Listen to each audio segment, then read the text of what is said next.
We had our day off yesterday, so our guys had a chance to freshen up.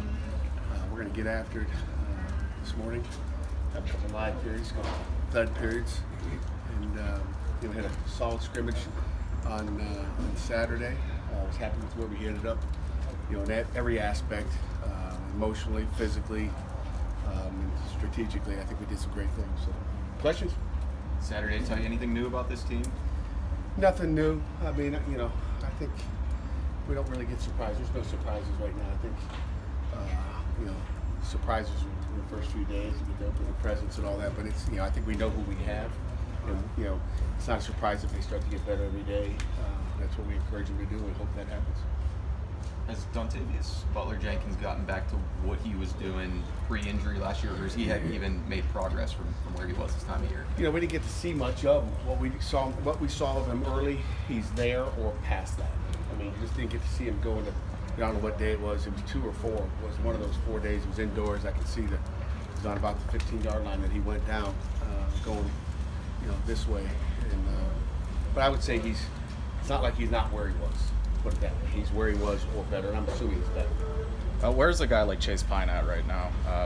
How did he perform on Saturday? Chase Pine did a nice job. Do you know something? You know what you're trying to dig? Just curious. So as he brings that up, we'll talk position moves. Are you sure? Are you sleeping in the hotel there? Did you get a room at the? I don't have any binoculars, Suites? Nothing. But Chase Pine has been. We had a nice talk.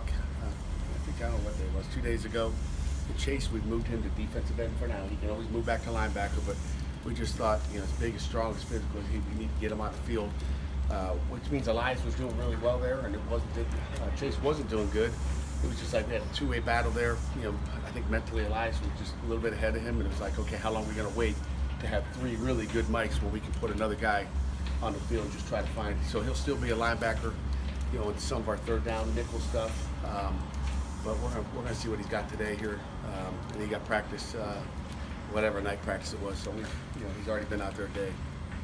Good question. I mean, that was a good luck. It's not like you guys are fit at that position, right? Which one? D-end. I mean, that's gonna be kind of a tough one for him to maybe break into, right? Well, I don't think so. I mean, he's big, he's athletic, and we've got some different styles of defensive ends that we like, and he fits into the mold. So I don't know if it'll take a while. He's pretty smart. We'll see. The depth of defense is the best you've had since you've been here 4 years, right? You can move a guy right time at the end. Yeah, I mean, if we can do that, those are all, in my opinion, positive moves. That means we're not as worried about him as Mike. I think he could always move at Mike, but what that tells you is Elias is playing well. You feel good with Quentin, and it tells you Wendell Davis, young freshman from Virginia, is doing a nice job as well. Because I told him, this puts pressure on you. You need to keep progressing. You can't hit a wall in 2 days, and we'll be moving Chase back. He's a Mike 2 Davis. He's a Mike 2, yes. As a coach's Pat, in wake of everything that's going on with Maryland now, how do you guys typically, as coaches, sort of find that balance where you try to get the best out of your guys, as opposed to doing anything that may be construed as inappropriate or overbearing? Right. Well, I've been coaching for over 30 years, and I'm not going to get into their situation, what they did, how they did it. I'm not going to speculate what happened there, but the one thing I think, when I hired a staff, I hired good people. We try to hire the best people we can. That was the number one objective: is hire good people, then good coaches. And I think when you got good people, and the head coach has a culture that this is how we're going to do, we don't have to worry about going on the edge. Okay.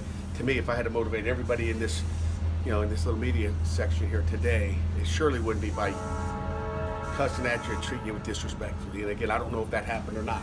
But to me, there's only one way to coach is to get the best out of kids. I don't care if it was in 1952 or 2018, is to treat them respectful. And I think I don't know any other way. So I can't do it another way. Don't have to pretend. After period 5 shuts down, we don't turn into different coaches and all of a sudden start doing something different. I mean, what you see in period 1, 2, 3, 4, 5, it's the same thing you're going to see in 17, 18, 19.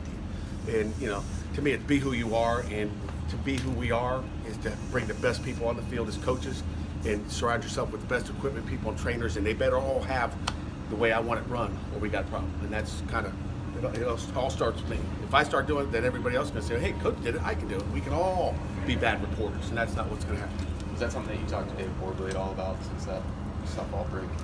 Not really. I mean, I knew about that. You know, I mean, I knew. You know, I knew whatever. You know, but we really don't have time to sit here and talk about that. I'm worried about who's going to be the backup left tackle or right tackle. So I mean, I kind of knew some things or whatever, but it's all hearsay. I mean, you heard, since the poor offensive tackle lost the life that there was something going on there. So it's been a long time. Anything else? Good football before we break. All right, going to watch.